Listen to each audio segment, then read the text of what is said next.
summer of Spider-Man continues, and long story short, I don't like Spider-Man 3, but there are elements I do really enjoy in Spider-Man 3. Why the Scene Works is a series where we talk about movies, but not necessarily review the movie, but just certain scenes from the movie that make it work, make it sing, make it stand out, and this goes for movies I love and movies I don't even love. Spider-Man 3 is a case in point. I don't love this movie, but there are moments that are great in it, and those are the moments I want to highlight in celebrating the character of Spider-Man. Spider-Man 3 has a couple. I feel like the first one that's easy to talk about is just the birth of the Sandman. Like, I don't even love Sandman's character in this movie. I actually think he's one of the weaker elements of Spider-Man 3, mainly because his motivations are just kind of muddled. He wants to help his daughter, he wants to save his family, he thinks he just has bad luck, yet he does kind of just take out anyone. He doesn't account for collateral damage. And one of the missed opportunities in Spider-Man 3 is not showing Flint Marko's restraint. Like, maybe if he had been on his quest to rob a bank, but also like didn't want to hurt certain people, but Spider-Man's black suit makes him lack the understanding that Sandman is an empathetic guy. Like, I feel like the layup there was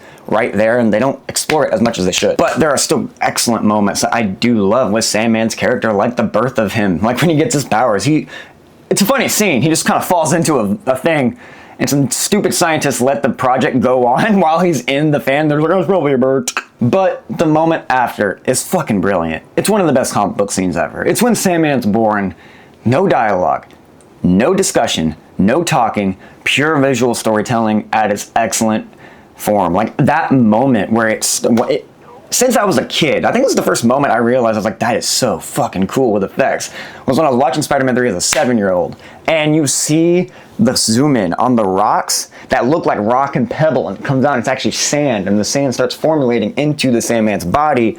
He wakes up, slowly forms himself, tries to walk, he picks up the picture of his daughter, which reminds him what makes him him, gets up, forms more power from that, and moves on about his day. It is such a good scene, and it makes me crave more Sandman greatness in Spider-Man 3 because it sings to the point of the movie, right? This whole time we're setting up Flint Marko as a character who's supposed to be sympathetic. We need to feel bad for him, but he also needs to be an antagonistic presence. So he's menacing in this moment, but we don't forget the layers behind him. And I think it's what the Spider-Man trilogy does so well when it is doing its greatness is when we're focusing on character moments that make them sympathetic, that make us care about them, that make us go, wait, should Spider-Man be beating him up right now?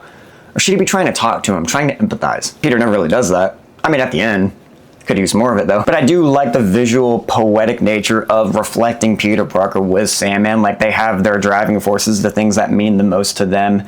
In this case, it's, Peter with Uncle Ben, losing Uncle Ben, and now his world is MJ, and now in Flint Marko's case, it's his daughter, but they both have people that are their driving forces, not just their mantra, their ideology. It's also a poetic symbolism for Harry. Harry has his person that's motivating him, that being his dad and Norman Osborn and all that. Like that, those reflections are what makes Spider-Man 3 really work. That feeling, that need for connection that these characters are exploring. Not to mention the music. What I love about Spider-Man 3 is that the music is actually really damn good. Like they changed composers, but you don't really feel the loss. It actually, if anything, it enhances the experience. The black suit theme, Sandman's music when he's coming out of the sand. There's some great moments, but that Sandman moment where he transforms and just becomes him, it'll always stand out to me, and it'll always be one of my favorite moments in Spider-Man 3. That's the fun of these Spider-Man movies. Even when you don't love one, there's some good moments in it, man, that stand out, and they all have one, and this is one of them. What did you think of Spider-Man 3? What is your favorite moment from Spider-Man 3? And what is your favorite Spider-Man overall? I'll see you next time.